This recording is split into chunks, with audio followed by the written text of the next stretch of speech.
अखंड विद्याश्रम में आपका स्वागत हो। First institute of impeccable wisdom अखंडता का प्रतीक है।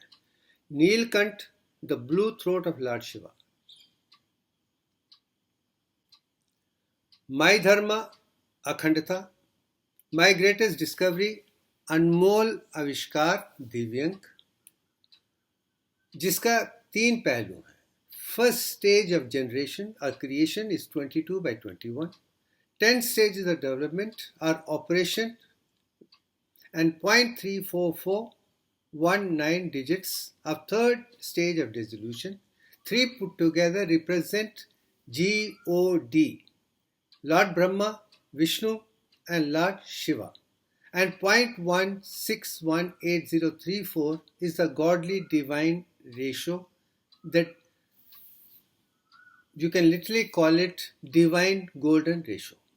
The divine design of universal consciousness is Divyank. Now with Divyank in mind and impeccable wisdom और अखंडता अदर साइड के आधार पे हम ये देखने वाले हैं कि कुदरत ने हर चीज़ को कैसे बनाया है। और मेरा मानना है सनातन धर्म की जो खूबियाँ वेद, उपनिषद, पुराण और दूसरी सृष्टि में और जो साइंस के माध्यम से या दुनिया के माध्यम से काफ़ी ऐसी चीज़ें हैं जिनमें अखंडता है, जिसमें कोई भी कमज़ोरी नहीं है, परफेक्ट है। वो कुदरत की डिज़ाइन है। अब उस डिज़ाइन को लोगों ने दुनिया के सामने कैसे पेश किया है वो देखने का हमारा प्रयत्न है। अब इस पिक्चर को देखिए। ये पिक्चर मुझे पता है कि सारी दुनिया ने देखी है। इसको चर्निंग ऑफ प्राइमर्डियल लोकेशन कहते हैं, सागर मंथन कहते हैं या समुद्र मंथन कहा जाता है। और कहा जाता है कि काफ़ी देर पहले जब देवी देवता और सूरों और असुरों ने मिलकर ये डिसाइड किया था कि हमें अमृत चाहिए, जिसके पीने से हम हमेशा हमेशा के लिए अमृत रह सकते हैं, मृत्यु से अमृत बन सकते हैं, हमारी कभी मृत्यु ना हो, हम हमेशा अनमोल रहें। उसके लिए उन्होंने मेरू माउंटेन, जिसे मैं अपनी वर्टिकल कॉलम के साथ भी जोड़ता हूँ और दिखाता हूँ कि वो बीच में है, और उसे सपोर्ट करने के लिए कुरुम्बा अवतार जो विष्णु के सेकंड अवतार हैं उसका इस्तेमाल किया गया है। मत्स्य पहले हैं, फिश हैं, और टर्टाइल जो ज़मीन पे भी रह सकता है और पानी में भी रह सकता है वो सेकंड है। उन्होंने ही इस चीज़ को आधार दिया था। इसके पीछे भी बहुत बड़ी साइंस है, हम उसमें बात करेंगे। अब उसमें मेरुदंडा पे एक तरफ शिव जे पूरे देवी देवता हैं, सूरज है, दूसरी तरफ असुरस हैं। वो वासी की स्नेक को उसके मंडल में लगा देते हैं और उससे इसको चर्नी करना या मंथन करना शुरू कर देते हैं, ताकि जो भी सृष्टि में पैदा हुआ था, जैसे कि कुदरत के बनने से पहले निरंकार निर्गुण ब्राह्मण था, जिसे मैंने आइसो में 1921 में दिखाया है। उसके बाद सृष्टि का निर्माण होता है। उसके बाद जो भी चीज़ें हैं वो कुदरत की देन में एक पानी स्टेज में थी। इसे हम अमृत कहते हैं, अम्ब्रोसा कहते हैं। और उसके बाद 10 भुजों के आधार पे या 5 स्टेजेस ऑफ एलिमेंट, आकाशभूत, वायु, अग्नि, जल और पृथ्वी से सारे एलिमेंट नीचे आए थे, बारिश से आए थे, और वो समुद्र पानी में थे। जो पहला सत्य पानी था, जो अमृत है, वो प्योर वाटर है, ये मैंने दिखाया। मगर जो पानी अब ज़मीन में है, समुद्र में है, समुद्र की चीज़ों में है, वो सोल्यूशन फॉर्म में है, वो प्योर फॉर्म में नहीं है। अब उन्होंने उस पानी को जो ऊपर से नीचे आया है उसमें से पानी निकाल कर या अमृत निकाल कर, जिसे हम हमेशा साफ रह सकते हैं, वो दिखाने की कोशिश की गई है।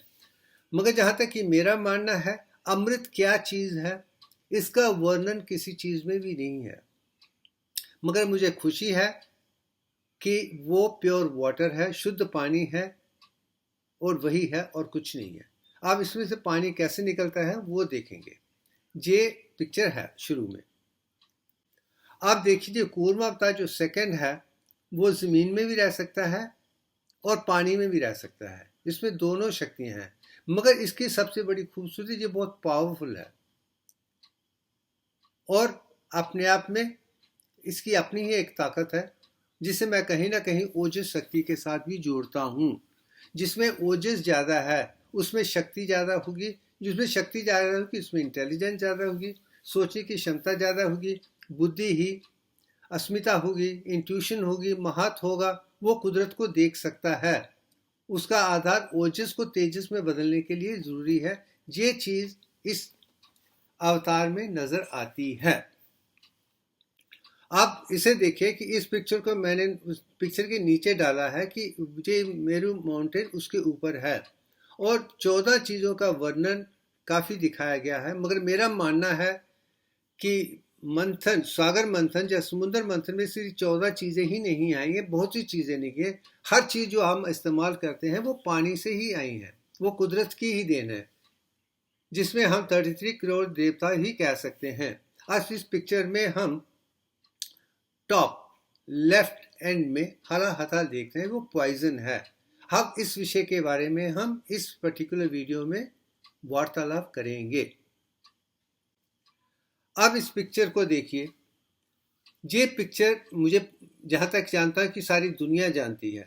जो नहीं जानते हैं शायद उनको देखने पढ़ने सीखने की इच्छा नहीं है, मगर मैं जानता हूँ जो हिंदू देवी देवताओं को है वो काफ़ी धर्म वालों ने मानना नहीं है। वो समझते हैं कि जो ईश्वर है, जो परमात्मा है, वो निरंकार निर्गुण ब्राह्मण है, एक ही है। मैं मानता हूँ, सनातन धर्म भी यही कहता है, निरंकार निर्गुण ब्राह्मण एक है जो सृष्टि का निर्माता है, जिसे हम GOD कह सकते हैं।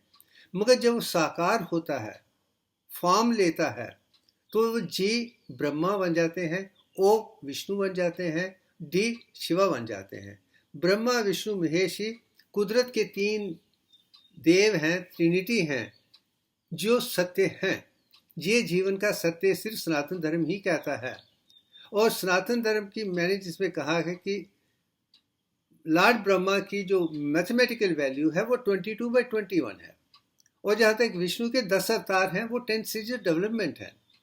और जब शिव जी की बात आती है तो पंचभूतों की बात आती है, जो 0.34419 है। यही चीज़ मैं दिखाना चाहता हूँ। अगर दुनिया में आपको सत्य चाहिए जिसमें किसी किस्म की कोई त्रुटि नहीं है, पूर्ण है, संपूर्ण है, अखंड है, वो मैथमेटिकली कंक्लूसिव एक ही डिज़ाइन में होना चाहिए। वो 22/21 है, पावर ऑफ 10 है, 0.334 है, और अंत में आ जाके 1.618034। ये वो नंबर है जो आज तक किसी ने नहीं है।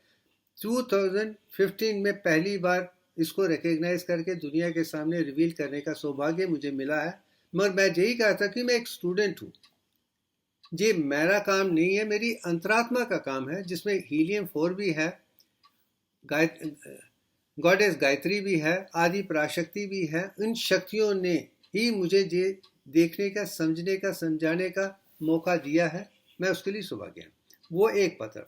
अब जब शिव जी की बात आती है, वो 3rd है, रेजोल्यूशन है। तो इस पिक्चर को देखा गया है। इस पिक्चर में आप देखिए, हला हला करते हुए जो जहर निकला था उससे लोग मरना शुरू हो गए थे।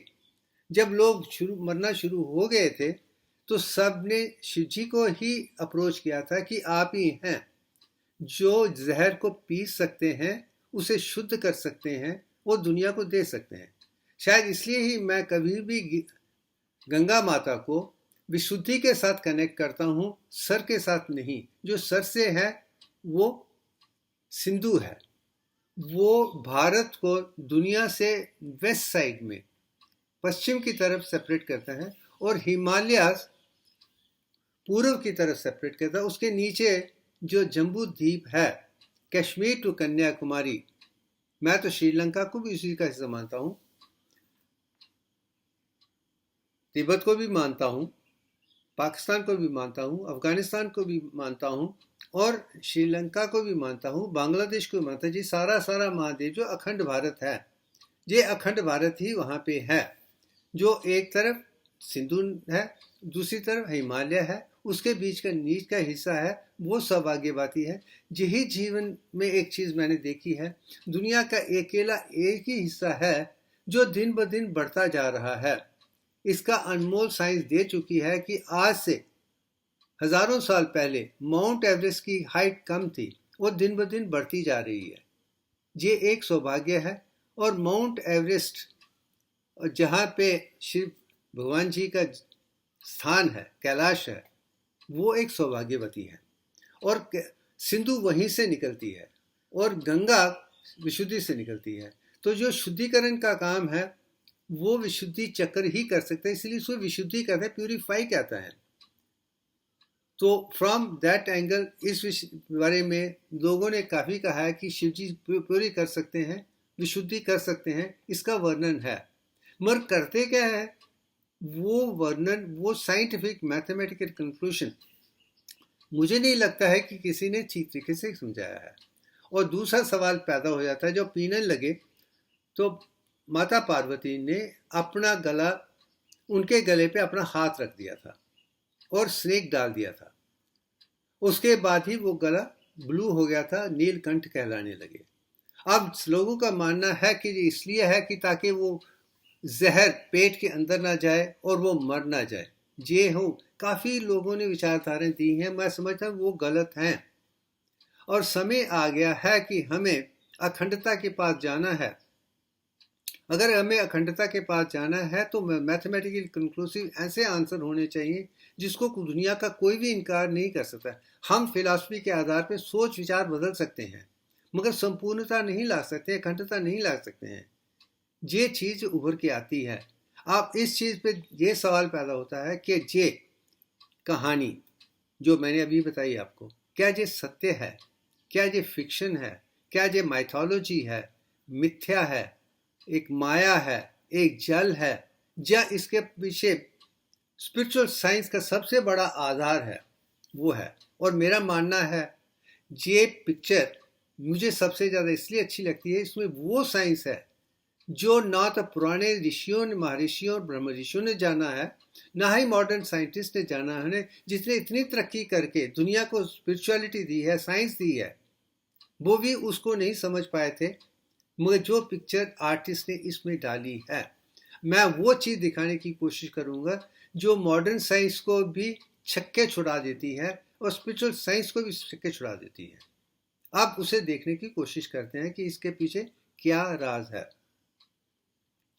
अब सवाल पैदा होता है कि अणुविद्या, जो रसायन विद्या, जो केमिस्ट्री है, वो सागर मंथन से निकली है। पूरा पीरियडिक टेबल उसी में है। जैसे इस पिक्चर में देख सकते हैं कि वहाँ 7 ही टेबल्स हैं, 7 पीरियड्स हैं। दैट मीन जो भी चीज़ है उसके 7 ही हिस्से हैं, एक तरफ है। और जहाँ तक ग्रुप की बात आती है तो इसमें 18 ही हैं। अब इससे ये दिखाते हैं कि हर चीज़ 7 चीज़ों की बनी हुई है और दूसरी 18 हैं। उसमें आदि पराशक्ति के 18 हाथ आ जाते हैं, वही सृष्टि का निर्माण हुआ है। आप आदि पराशक्ति उसमें देख सकते हैं और भूमि को भी देख सकते हैं, आकाश को भी देख सकते हैं। ये सबसे पहले वो विषय मैं दिखाने की कोशिश कर रहा हूँ कि सागर मंथन अपने आप में पीरियडिक टेबल को रिप्रेजेंट कर रहा है, वो एक चित्र है। आप उसमें से इस विषय के बारे में क्या है, आप उसके बारे में जानने की कोशिश करते हैं। आप इस विषय में हैलोजन की बात हो रही है। हैलोजन्स वो चीज़ें हैं जिसे हम, आप राइट साइड में देख सकते हैं कि वो मेटलाइट्स हैं जो लेफ्ट साइड में लाल रंग और पीले रंग को मिलकर सॉल्ट बनाते हैं। आप पहली जो पीरियडिक टेबल है उसमें लेफ्ट साइड में आप हाइड्रोजन देख रहे हैं और राइट साइड में हीलियम देख रहे हैं। हीलियम ही हमारी अंतरात्मा है, अदिति है। ये जीवन का सत्य मैंने बता दिया है। अब जब दूसरी तरफ सेकंड में आते हैं, पीरियड में आते हैं, लिथियम है, वो बहुत पावरफुल है और फ्लोराइड भी बहुत पावरफुल है, very very strong and active है। और इनके सॉल्ट पावरफुल होने के वजह जिस्म के लिए, इंसान के जिस्म के लिए लाभदायक नहीं है। ये भी जीवन का सत्य है। अब उसके नीचे आ जाएं तो आप सोडियम लेफ्ट साइड में देखते हैं और क्लोराइड राइट साइड में देखते हैं। अब इसे अगर आप देखें तो आपको लगेगा कि ये चीज़ अपने आप में एक संपूर्ण है। इसमें मैंने दिखाया है कि क्लोराइड के 17 हैं, सोडियम के 11 हैं, वो द्विवेक रेशो में हैं। आप अगर से नीचे आ जाएं तो पोटाशियम आ जाती है, ब्रोमाइड आ जाती है। ये दोनों ही अच्छा कॉम्बिनेशन है, मगर वो सेहत के लिए इतना लाभदायक नहीं है जैसा सोडियम और क्लोराइड एक्स्ट्रा सेलुलर फ्लूइड हैं, मगर पोटेशियम इंट्रा सेलुलर बन जाता है along with chloride as a combination. वही नर्नेस्ट इक्वेशन का है। उसके बाद जब नीचे आ जाते हैं आप आयोडीन देखते हैं, तो आयोडीन फोर्थ लेवल पे आ जाता है, not at the first level, not second level, not the third level, ये फोर्थ लेवल पे चला जाता है। वो और कैल्शियम के साथ कॉम्बिनेशन है, जो कि जो थायराइड है, जो चीज़ देखने वाले हैं वो कैल्शियम एब्जॉर्प्शन के साथ जुड़ी है। उसमें अगर रेशो देख लें तो 53/20 जब आता है तो वो 2:6:1, वो देवेंग सीक्वेंस बन जाता है। ये भी एक बहुत बड़ी खूबी है, मैथमेटिकली कंक्लूसिव है। अब आगे चलिए, अब देखते हैं कि फ्लोराइड, मैंने कहा था कि वेरी इसमें आप बाहर 8 के बदले 7 हैं, जैसे एक मिसिंग है, तो मिसिंग के कारण वो आसानी से हाइड्रोजन, सोडियम या पोटेशियम को लेकर फ्लोराइड साल्ट बन सकता है, पर पॉइजनस है, इसका इस्तेमाल नहीं किया गया है। आप जब क्लोराइड की तरफ देख सकते हैं तो बाहर में 7 इलेक्ट्रॉन्स हैं, मगर जो लाल रंग का लेफ्ट अपर है वो मिसिंग है। वो आप सोडियम से, जब हाइड्रोजन से, जब पोटेशियम लेके उसको बना सकते हैं, सॉल्ट बना सकते हैं, इसलिए extra cellular fluid sodium chloride का ही है, वो दिव्यांक रेशो के आधार पे है। अब जब ब्रोमाइड की बात आ जाती है, उसमें बाहर 7 ही 8वां नहीं है। ये अपने आप में कामयाब, मगर एक मेडिकल साइंस में साइकोसोमेटिक ड्रग्स में इसका इस्तेमाल किया गया है, मगर बॉडी ने इसको इस्तेमाल इसलिए कि इसकी इतनी आवश्यकता नहीं है, इतना डिफिशिएंट है। अब आगे सवाल आया था आयोडीन। अब आयोडीन के बीच में देखें तो बाहर 7 ही हैं और टोटल 53 हैं। अब ये 7 में ये जो बीच में अगर आप प्रोटॉन और न्यूट्रॉन का कॉम्बिनेशन दिया, जिसने आर्टिस्ट ने जिस पिक्चर को बनाया है उसने ब्लू वायलेट कलर ही दिया है, दूसरा कोई रंग नहीं दिया है, और इलेक्ट्रॉन को ग्रीन रंग दिए कि वो डायनामिक है। और ये चीज़ आके इस्तेमाल हुई है एज ए फोर्थ लेवल, यही चीज़ मैं दिखाने की कोशिश कर रहा हूँ।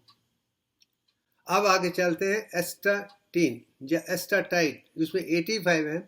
इसका इस्तेमाल ज़्यादा नहीं हुआ है, तो इसके विषय में हम ज़्यादा बात नहीं करेंगे। अब आ जाते हैं वो स्टोरी को, कहानी को अब दोबारा पढ़ेंगे ताकि हम इसकी साइंस, स्पिरिचुअल साइंस को समझ सकें। जैसे हला हला है, ब्लू ब्राइट वायलेट पॉइजन है, उसके फ्यूम जब चरनी करने के, मंथन करने के बाद ऊपर आना शुरू हो गए थे, वो ब्लू वायलेट हैं। और पॉइजन ने, जहर ने, हला हला ने लोगों को मारना शुरू कर दिया था। ये सेकंड पॉइंट है। एक तो वो समुद्र से निकला है, उसने मारना शुरू कर दिया है, और उसके आधार पे सब इन सारे देवी देवता और असुर और सुर सारे परेशान हो गए। उन्होंने शिव से कहा था कि आप हमें बचाइए, आप ही बचा सकते हैं, क्योंकि जहर पीने की और उसे अमृत बनाने की क्षमता सिर्फ आप में है, क्योंकि आप लॉर्ड ऑफ डिसोल्यूशन है, मुक्ति देते हैं, मुक्त करते हैं, हर चीज़ से हैं। ये आप में ही है और किसी में नहीं है। डिसोल्यूशन आप में ही है, डिसॉल्वेशन आप में है, अखंडता आप में है, संपूर्णता आप में है, मोक्ष आप में है, मूर्ति आप है, सब कुछ है, आप कर सकते हैं। तो शिव जी ने पूरे पॉइजन को इकट्ठा किया और पीना शुरू कर दिया था। जैसे मैंने पिक्चर में आदि किया था कि जब वो पी रहे थे, गॉडेस पार्वती ने उनके गले में एक सांप डालकर हाथों से उसे वहीं पर रोक दिया था। अब मैं दोबारा कह रहा हूँ, क्या ये जो डिस्क्रिप्शन है एक माइथोलॉजी है, एक विचारधारा है, जब कल्पना है, फिक्शन है, या एक इमेजिनेशन है, जब प्योर साइंस है। इसके विषय में किसी ने भी आज तक माइथोलॉजी के अलावा कुछ नहीं कहा है। और मैं एक स्पिरिचुअल साइंटिस्ट हूँ। कुदरत की देन है कि माता वैष्णो देवी की कृपा से, या गायत्री माता की कृपा से, या अदिति की कृपा से, आदि पराशक्ति के कारण मैं उन सब चीज़ों को आसानी से समझता है, क्योंकि मैं कुदरत के साथ जुड़ा हुआ हूँ।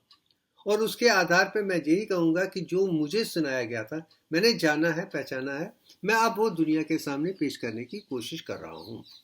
अब चलते हैं साइंस को देखने के लिए। अब मैं, जहाँ तक कि मैं जानता हूँ, मैं मेडिकल डॉक्टर हूँ, साइंटिस्ट हूँ, PhD हूँ, मगर सारी 64 आर्ट्स को जानने का, पहचानने का मेरा एक सौभाग्य रहा है। एक आर्टिस्ट भी हूँ, मैथमेटिशियन भी हूँ, फिजिक्स को जानता हूँ, केमिस्ट्री को जानता हूँ, बायोलॉजी को जानता हूँ, फिलॉसफी को जानता हूँ, कुदरत के हर आर्ट को जानता हूँ। उसके आधार पे अब मैं दिखाना चाहूँगा, जब मैं 10वीं क्लास में था, हमारे केमिस्ट्री में एक्सपेरिमेंट होते थे कि अगर आप आयोडीन को लें, उसकी शक्ल ब्राउन रंग की है। क्या है? ब्राउन। जब हम उसे गर्म करते हैं, फ्लेम पे डालते हैं, उसका रंग ब्लू ब्लैक वेपर हो जाता है। आप जो राइट साइड में आप देख रहे हैं, जो आयोडीन है उसे जब गर्म किया जा रहा है तो blue black vapours, violet vapours आप देख रहे हैं, वही चीज़ सिंबल में भी दिखाई गई है। ये बता देती है कि brown colour blue black vapours में बदल जाता है, वही हला हला है। तो वो फर्स्ट पॉइंट मैं दुनिया को दिखा पा रहा हूँ। अब आगे चलते हैं। मैं एक सर्जन हूँ, जनरल सर्जन हूँ, ईएनटी सर्जन हूँ, प्लास्टिक सर्जन हूँ, और सर्जरी को ठीक तरीके से जानता हूँ। और मुझे पता है किसी को कट लग जाए, हम टिंक्चर आयोडीन ही इस्तेमाल करते हैं एज अ फर्स्ट स्टेज। और पोविडोन सोल्यूशन, जो आयोडीन सोल्यूशन का हम सर्जरी से पहले इस्तेमाल करते हैं, कि जिसमें जितने भी माइक्रो ऑर्गेनिजम्स हैं, वायरसेस हैं, बैक्टीरिया हैं, जो भी चीज़ें हैं, उसको ख़त्म करने के लिए हमें पोविडोन का इस्तेमाल करना चाहते हैं। ये मार देता है। ये प्रूव करता है, सेकंड पॉइंट को प्रूव करता है कि जो ब्लू ब्लैक वेपर से हला थे वो मार देते हैं। ये टिंक्चर आयोडीन में देख सकते हैं। इसका मतलब कि हम कहीं ना कहीं टिंक्चर आयोडीन या आयोडीन की ही बात कर रहे थे। ये दूसरा साइंटिफिक पॉइंट है, आयोडीन है, पोविडोन है। अब आगे चलते हैं। आप इस पिक्चर को आप दोबारा देखिए। उन्होंने सिर्फ गले पे ही हाथ रखा है। सांप भी गले में ही डाला जाता है। गले में ऐसी चीज क्या है जो माननीय है? वो थायराइड और पैराथायराइड है। और थायराइड और पैराथायराइड ही कैल्शियम अब्जॉर्प्शन, मेंटेनेंस और डिसोल्यूशन को मेंटेन करती हैं। अगर 10 मिलीग्राम 100 ml है ब्लड में है तो हम परफेक्ट हैं। अगर कम है या ज़्यादा है, वो हाइपोथायराइडिज्म और हाइपरथायराइडिज्म में बदल जाता है। वो दुविधा का कारण बन सकता है। इसको परफेक्ट 10 बनाना 10 स्टेजेस को लाना बहुत ज़रूरी है। और ये भी चीज़ मैं बार बार दिखा रहा हूँ कि कुदरत ने हर चीज़ को 10 स्टेजेस में ही बदला है। चाहे विष्णु के 10 अवतार, वो 10 स्टेजेस ही हैं और कुछ नहीं है। 9 नहीं है, 11 नहीं है। और 10.34419 is perfect level of evolution है। तो ये सवाल अब पैदा हो जाता है कि ये आयोडीन है और उसको टैपिंग करने का जो सौभाग्य मिलता है वो थायराइड ग्लैंड में ही है। अब हम आगे चलते इसको साइंटिफिक तरीके से देखने की कोशिश करते हैं। आप इस पिक्चर में देखिए, अब लेफ्ट साइड में ब्लड लिखा हुआ है, उसमें आयोडीन आयोडेड है। उसको अब फॉलिकुलर सेल या थायराइड सेल में ले जाया जा रहा है। और रिबोसोम जो हैं, जो प्रोटीन को बनाते हैं, थायरोग्लोबुलिन है, वो टायरोसिन से बनती है। अब उसके साथ आयोडीज फॉर्म में चली जाती है और हाइड्रोजन पेरोक्साइड जो वेसिकल्स हैं, पेरोक्साइड्स हैं, उसके आधार पे वो एक शेप लेकर ल्यूमन में चली जाती है, थायरोग्लोबिन है। अब आयोडीन उसके साथ जब मिल जाती है तो हम उसे मोनोआयोडेड थायराइड कह सकते हैं। और उसकी कपलिंग पहले 1 है, फिर 2 बनती है, फिर 3 बनती है, फिर 4 बन जाती हैं। वो बनने के बाद एंडोसाइटोसिस से ल्यूमन से जो थायराइड का हिस्सा है वो फॉलिकुलर सेल में वापस आ जाता है। और कोलाइड वेसिकल, जैसे मैंने पहले ही दिखाया था कि वो सेल के भी 7 हिस्से हैं, जिसे रिबोसोम, लाइसोसोम्स और वेसिकल इंपॉर्टेंट हैं। अब उसके आधार पर थायराइड हार्मोन या थायरोक्सिन बन जाता है। आप इसमें रिबोसोम भी देख सकते हैं, लाइसोसोम भी देख सकते हैं, फॉलिकल भी देख सकते हैं। फिर वो थायराइड 3 और थायराइड 4 ब्लड में वापस आके खून से जाकर जिस्म के 100 ट्रिलियन सेल्स में एनर्जी बनाने का काम करते हैं। ये trapping of iodine to make thyroid hormone for the body for purification is a beautiful point. It is a spiritual science. इसे कोई दुनिया का इंसान, डॉक्टर निकाल नहीं सकता, कि हम सब जानते हैं trapping of iodine in thyroid gland is essential to making thyroid hormone. मगर इसके पीछे आगे क्या साइंस है, मैं वो भी दिखाने की कोशिश करूंगा जो मॉडर्न साइंस ने नहीं देखी है। मगर हमारे ऋषि, महर्षि, ब्रह्म ऋषि, अखंड ऋषि शुरू से जानते थे कि लॉर्ड शिव जी कैलाश में रहते हैं, मौसम ठंडा है, उनके लिए थायराइड परफेक्ट होना जरूरी है, नहीं तो वो रह नहीं पाएंगे। तो उसमें वो शक्ति है कि वो आयोडीन लेते थे और आयोडीन का इस्तेमाल करके वो थायराइड में बनाया जाता था। हम उसे भी देखना चाहेंगे। आप इस पिक्चर में देख लीजिए, अगर हम मॉडर्न साइंस को देखते हैं, मैं मेडिकल डॉक्टर हूँ, एनाटॉमी, फिजियोलॉजी, बायोकेमिस्ट्री, साइकोलॉजी, हर पहलू को कूट कूट के जानता हूँ। और जहाँ तक कि मैं प्रोफेसर ऑफ फिजियोलॉजी रहा हूँ और बच्चों को एनाटॉमी, फिजियोलॉजी, बायोकेमिस्ट्री सारे सब्जेक्ट पढ़ाता था। और जब भी किताबें पढ़ते थे उसमें यही कहा था कि prime function of thyroid hormone is basal metabolic rate, जिस्म की शक्ति को बना के रखना है। उसे हम कहीं ना कहीं कैलोरीजेनिक भी कह सकते हैं या डायबिटोजेनिक भी कह सकते हैं।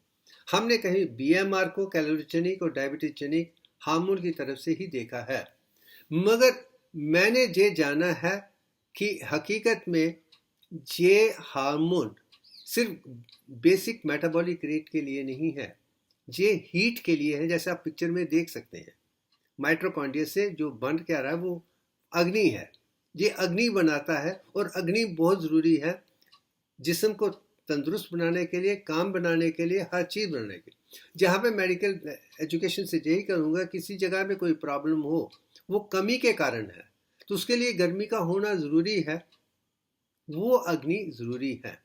अब इस चीज़ को मैं साइंस से और भी अच्छे तरीके से दिखाने की कोशिश करता हूँ। आप इस पिक्चर में देख लीजिए, अगर ऊपर देख लीजिए, अडॉप्टिव थर्मोजेनिक है। मैं मानता हूं कि थायराइड हार्मोन थर्मोजेनिक है, हीट बनाता है। कैलोरीजेनिक, डायबिटोजेनिक, पीएमआर अलोन नहीं है, वो छोटे छोटे हिस्से हैं, मगर असली जो अखंडता है वो हीट में है। इसलिए हम शिव भगवान को तपस्या कहते हैं। और जब हम तपस्या की बात करते हैं तो उसमें तपस ही नजर आती है, गर्मी ही नजर आती है, और गर्मी ही इसमें बनती है। आप देखें, जब दो हैं, ये ब्रेन की शक्ति से या ग्लट्स की शक्ति से या ग्लूकोज हो या फैटी एसिड हो, जो भी हो, जब अंदर में आता है वो इस पे काम करती है। तो मैंने ये दोनों तरफ दिखाया है, मगर एक चीज़ जो इसमें खास है, ट्राइग्लिसराइड पे ये काम करती है, फैटी एसिड पे काम करती है, वो माइटोकॉन्ड्रिया में बनते हैं। और माइटोकॉन्ड्रिया में एटीपी ग्लूकोज से बनती है, इसमें कोई दो राय नहीं है। मगर फैटी एसिड से आप हीट बनाते हैं, ऑक्सीडेट एनालिसिस करते हैं, और वो चीज़ इसमें खास अच्छी है। और मुझे खुशी है कि मॉडर्न साइंस भी इस चीज़ को एक्टिवेट करके, रिसर्च करके दुनिया को दिखा रही है कि इसमें हीट ही आ रही है। आप लेफ्ट साइड में देखेंगे तो हीट है, राइट साइड में देखेंगे तो भी हीट है। तो कहीं ना कहीं ग्लूकोज से भी हीट बन जाती है, ट्राइग्लिसराइड से भी बन जाती है, और ब्रोकन डाउन प्रोटीन प्रोडक्ट्स भी वो कहीं ना कहीं हीट में बदल देते हैं। ये दुनिया की खूबी ये है। अब इसे हम आगे अप्लाइड साइंस में समझने की कोशिश करते हैं। आप इस देख लीजिए, एक हाइपोथायराइडिज्म है, उन लोगों को ठंडी में कमजोरी होती है। जो हाइपरथायराइडिज्म है उसमें गर्मी में कमजोरी होती है। और जिनको ठीक होना है वो बराबर होने चाहिए। अगर वो बराबर हैं तो आप संपूर्ण हैं। वो संपूर्णता का काम थायराइड ग्लैंड, थायराइड हार्मोन और ऑफ कोर्स पैराथायराइड के कारण ही होता है। अब जो भी मैंने समझाया है उसे आप एक रिप्रेजेंटेशन दोबारा करते हैं। नीलकंठ ब्लू थ्रोट जो है, हला हला जो है, ब्लू ब्लैक वेपर जो है वो आयोडीन है। और पार्वती ने गले में इसलिए डाला था कि उसे ट्रैपिंग ऑफ ऑक्सीजन कहा जाए। और ये आयोडीन 53 एलिमेंट है। आयोडीन क्रिस्टल्स जो वायलेट हैं वो ब्लू ब्लैक वेपर बन जाते हैं। और आयोडीन और पोविडीन को किलिंग के लिए कहा जाता है, तो इससे लोग मरते हैं। और आयोडीन जो डार्क के थायराइड हार्मोन बनता है। और यहाँ पे भी थायराइड हार्मोन भी 10 स्टेजेस में ही बनता है, लाइक एवरीबडी एल्स। और थायराइड हार्मोन हीट प्रोड्यूस करता है। जैसे लॉर्ड शिव जी को कैलाश में हीट की जरूरत है, तपस्या की जरूरत, तपस की जरूरत है, तपस ही गर्मी है। और लो थायराइड से कोल्ड इंटॉलरेंस होती है, हाइपरथायराइड से हीट इंटॉलरेंस होती है। ये जीवन का सत्य है, यही संपूर्ण सत्य है मैं जो दुनिया को दिखाने की कोशिश कर रहा हूँ। अब इसी सब चीज को मैंने इस पिक्चर में डाला है, जिसमें ये सब चीज़ें उभर के आ जाती हैं कि यही जीवन का सत्य है। Thank you very much.